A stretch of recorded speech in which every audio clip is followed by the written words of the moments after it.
Corona returns 5 ఏళ్ల క్రితం ప్రపంచాన్ని గడగడలాడించిన కరోనా మహమ్మారి మళ్లీ విజృంభిస్తోంది. దేశవ్యాప్తంగా మరొకసారి విస్తృతంగా కరోనా వ్యాపిస్తుండడం తీవ్ర ఆందోళన కలిగిస్తోంది. దేశవ్యాప్తంగా ఇబ్బడి ముబ్బడిగా కోవిడ్ కేసులు పెరుగుతున్నాయి.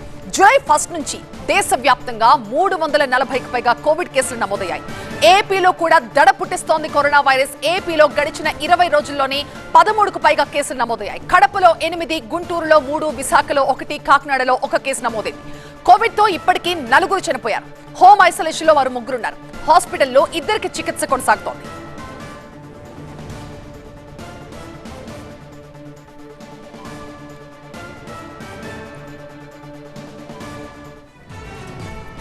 గుంటూరు జిల్లాలో 3 కోవిడ్ కేసులు నమోదయ్యాయి. మంగళగిరి, నవలూరులో ఒక్కొక్క కోవిడ్ కేసు నమోదయ్యాయి. కృష్ణా జిల్లాకు చెందిన మరొక మహిళకు కూడా కోవిడ్ తో ఎయిమ్స్ లో చికిత్స జరుగుతోంది. హోమ్ ఐసోలేషన్ లో మరొక 2 ఉన్నారు. ఇద్దరిలో ఒకరు కేరళకు చెందిన మహిళ. జీనోమ్ సీక్వెన్సింగ్ కోసం పూణేలోని ల్యాబ్ కి వీళ్ల శాంపిల్స్ ని పంపించారు అధికారులు.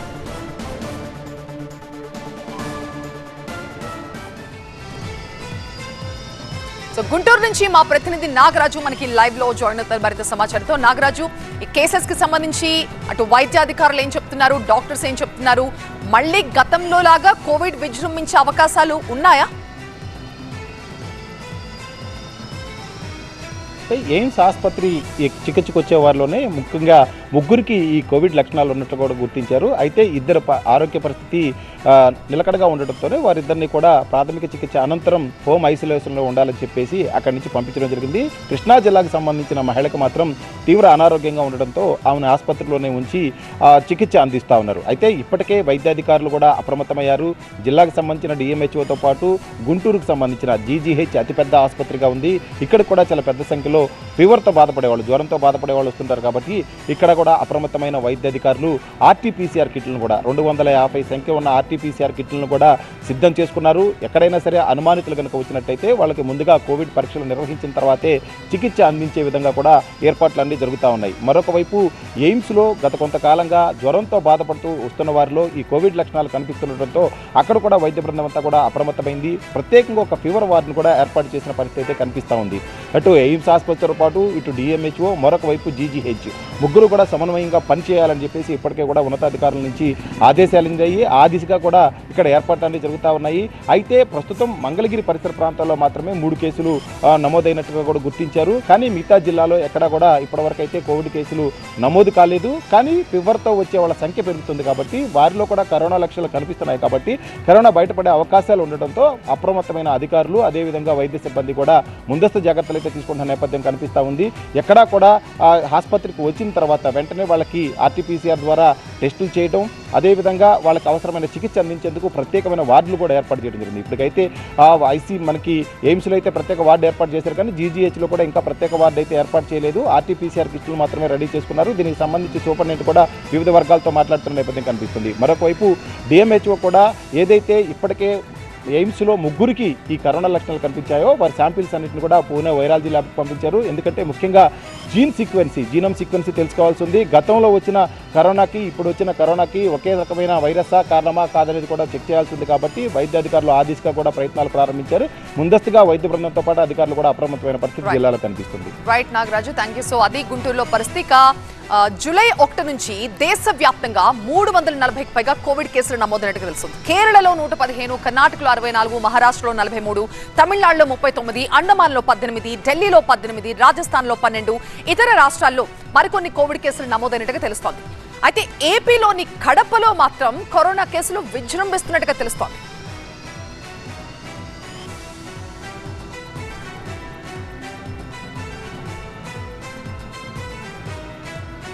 సో కడపలో కరోనా పరిస్థితిపై పూర్తి వివరాలు మా సీనియర్ కరెస్పాండెంట్ సుధీర్ అందిస్తారు. సుధీర్, అత్యధికంగా ఏపీలో కడపలోనే 8 కేసులు నమోదైనట్టు తెలుస్తోంది. ఈ కోవిడ్ బారిన పడ్డ వాళ్ళ సిచ్యువేషన్ ఎలా ఉంది? అక్కడ స్పెషల్ కేర్ ఏమైనా తీసుకుంటున్నారా కడపలో వైద్యాధికారులు?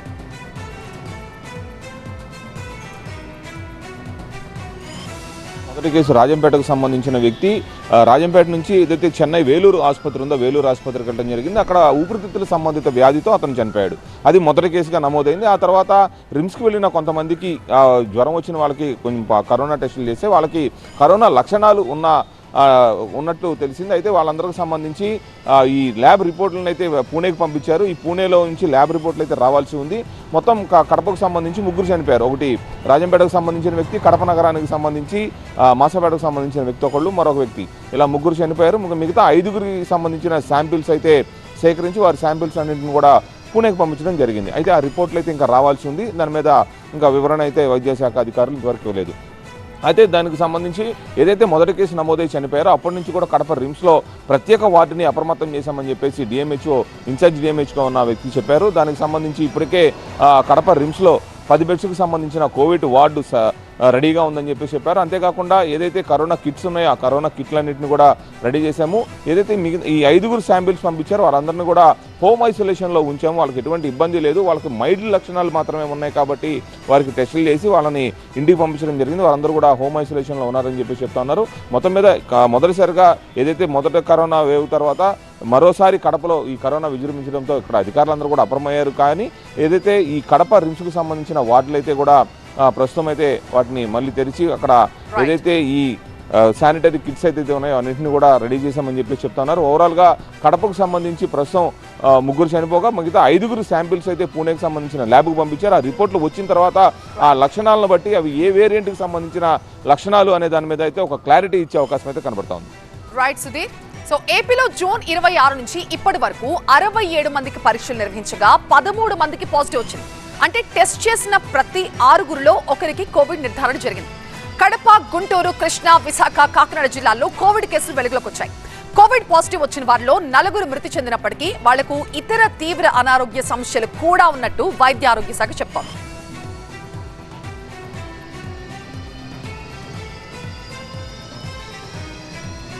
సో మరి విజయవాడలో పరిస్థితి మరిన్ని వివరాలు మా కరెస్పాండెంట్ శ్రీధర్ అందిస్తారు. శ్రీధర్, విజయవాడలో ఇప్పటి వరకు ఎన్ని కేసెస్ నమోదయ్యాయి?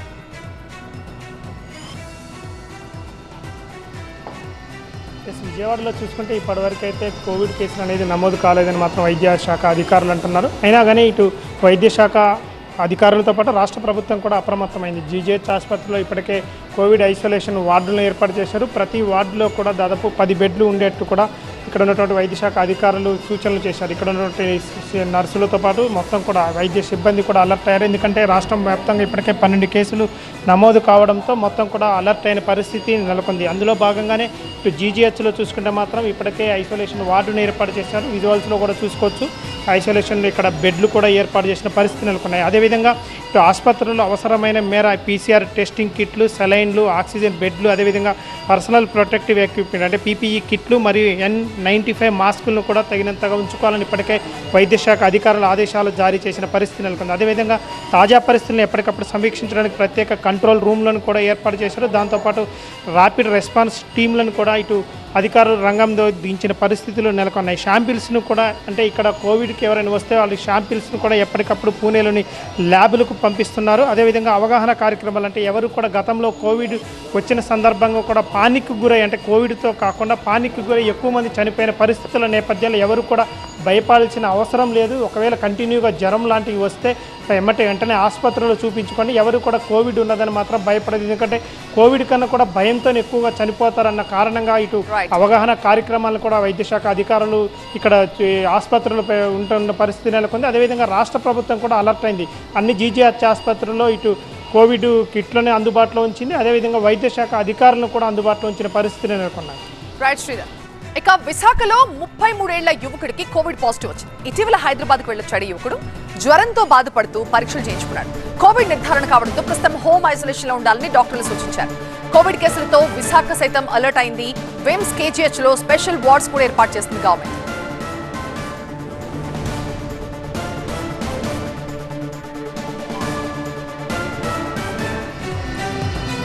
మా ప్రతినిధి ఖాజా ప్రస్తుతం మనకి లైవ్ లో జాయిన్. ఖాజా, విశాఖలో ఒక కేసు నమోదైనట్టుగా తెలుస్తోంది. ఏంటి డాక్టర్లు ఏం చెప్తున్నారు? వైద్యాధికారులు ఎలాంటి జాగ్రత్తలు తీసుకున్నారు? కేసెస్ ఇంకా పెరగకుండా?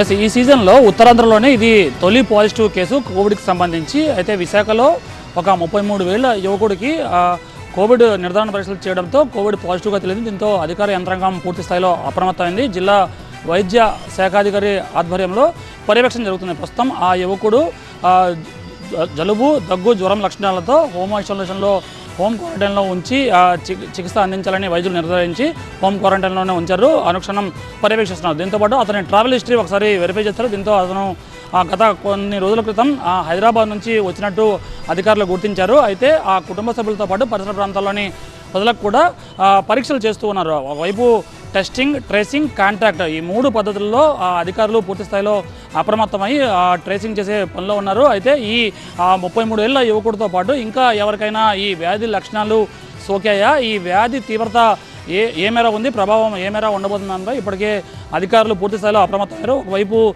కేజీహెచ్లో కింగ్ జార్జ్ ఆసుపత్రిలో 17 బెడ్లతో ప్రత్యేకమైన ఐసోలేషన్ వార్డును ఏర్పాటు చేశారు. దీంతోపాటు విమ్స్లో కూడా అధికారులు అప్రమత్తమయ్యారు. దీంతోపాటు ప్రభుత్వ ఆసుపత్రులలో అధికారులను ఇప్పటికే అప్రమత్తం చేసిన అధికారులు అనుక్షణం అప్రమత్తంగా ఉండాలని ఆదేశాలు జారీ చేశారు. అయితే ఈ ఒమిక్రాన్ వేరియంట్గా దీన్ని అనుమానిస్తూ ఉన్నారు. అయితే ఈ ఒమిక్రాన్ వేరియంట్ ప్రభావం కాస్త తీవ్రత తగ్గే పరిస్థితి ఉన్నప్పటికీ ఎవరు కూడా ఏమరపాటుగా ఉండదు, అందరూ కూడా అప్రమత్తంగా ఉండాల్సిందని వైద్యాధికారులు సూచిస్తున్నారు. ఎవరికైనా జ్వరం, జబ్బు, దలుగుతో పాటు దీంతోపాటు ఒళ్ళు నొప్పులు ఏవైనా ఉంటే అది సుదీర్ఘకాలం అంటే ఒక 3 రోజుల కంటే ఎక్కువ ఉన్నట్టుగైతే ఖచ్చితంగా వైద్యుని సంప్రదించి కోవిడ్ పరీక్షలు చేసుకోవాలని వైద్యాధికారులు సూచిస్తున్నారు. ఇదే నేపథ్యంలో ఒకవైపు జిల్లా వైద్య శాఖ అధికారులతో పాటు మరోవైపు జీవీఎంసీ అధికారులు కూడా అప్రమత్తం అవుతున్నారు. పరిస్థితి తీవ్రతను బట్టి జీవీఎంసీ అధికారులు కూడా రంగంలోకి దిగే అవకాశం ఉంది. ఎందుకంటే ఎక్కడైనా కోవిడ్తో పాజిటివ్ కేసు నమోదైతే ఆ పరిసర ప్రాంతాల్లో కూడా శానిటేషన్ చర్యలు తీసుకోవాలి. కాబట్టి ఈ జీవీఎంసీ వైద్యాధికారులు కూడా ప్రత్యేకంగా